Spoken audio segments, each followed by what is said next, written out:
Hello दोस्तों, मैं काजल आपका वेलकम करती हूँ सच्ची कही बातें पर। और आज हम ऐसी कहानी लेकर आए हैं जो आपको ईमानदारी का ज्ञान बताएगी। काफी समय पहले की बात है। प्रतापगढ़ नाम का एक राज्य था और वहाँ का राजा बहुत ही अच्छा था। मगर राजा को एक सुख नहीं था, वह यह कि उसके कोई भी संतान नहीं थी।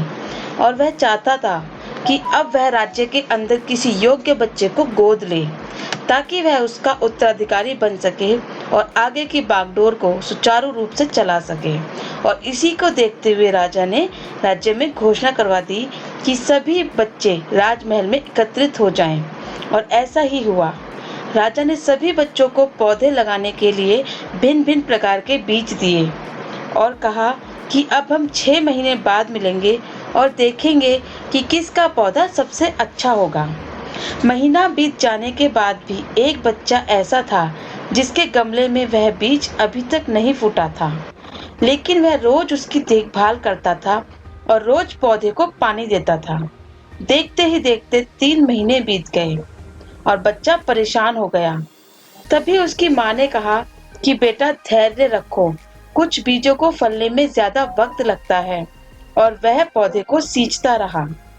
6 महीने हो गए और राजा के पास जाने का समय आ चुका था, लेकिन वह डरा हुआ था कि सभी बच्चों के गमलों में पौधे तो होंगे और उसका गमला खाली होगा। लेकिन वह बच्चा ईमानदार था और सारे बच्चे राजमहल में आ चुके थे। अब बच्चे जोश से भरे हुए थे, क्योंकि उनके अंदर राज्य का उत्तराधिकारी बनने का प्रबल लालसा थी।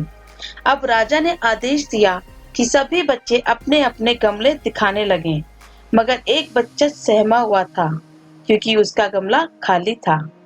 तभी राजा की नजर उस गमले पर गई और उसने पूछा, तुम्हारा गमला तो खाली है। तो उसने कहा, लेकिन मैंने इस गमले को 6 महीने तक देखभाल की है।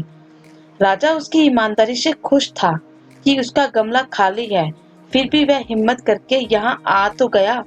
और सभी बच्चों के गमले देखने के बाद राजा ने उस बच्चे को सभी के सामने बुलाया। बच्चा सहम गया और राजा ने वह गमला सभी को दिखाया।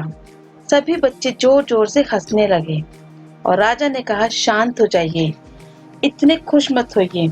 आप सभी के पास जो पौधे हैं वे सब बंजर हैं। आप चाहे कितनी भी मेहनत कर लें, उनसे कुछ नहीं निकलेगा, लेकिन असली बीज यही था। राजा उसकी ईमानदारी से बहुत खुश हुआ और उस बच्चे को राज्य का उत्तराधिकारी बना दिया गया। लेकिन हमें दोस्तों इस कहानी से ये शिक्षा मिलती है कि अपने अंदर ईमानदारी का होना बहुत जरूरी है। अगर हम खुद के साथ ईमानदार हैं तो जीवन के किसी न किसी पड़ाव में सफल हो ही जाएंगे, क्योंकि हमारी औकात हमें ही पता होती है। हम खुद को पागल बनाकर खुद का ही नुकसान करते हैं। तो दोस्तों, कैसी लगी आपको हमारी स्टोरी, हमें कमेंट बॉक्स में जरूर बताएं। और स्टोरी पसंद आई हो तो इसे लाइक और शेयर जरूर कर दें।